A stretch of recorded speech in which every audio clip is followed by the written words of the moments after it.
Ja näin sitten paukutta liikkeelle. Ratajärjestys Yrjö Kerttula, Johanna Sirvonen, Sten Haglund ja Timo Similä, miehet 70-400 metriä. Sisäradan Yrjö Kerttula on aloittanut hyvin ja hyvin ovat myöskin aloittaneet ulkona Haglund ja Similä.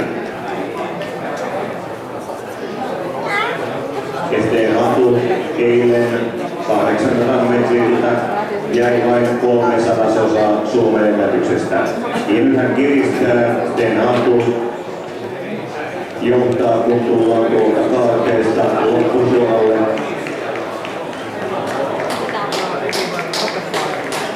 Toisena on Timo Similä, Oulu Ikiliikkuista.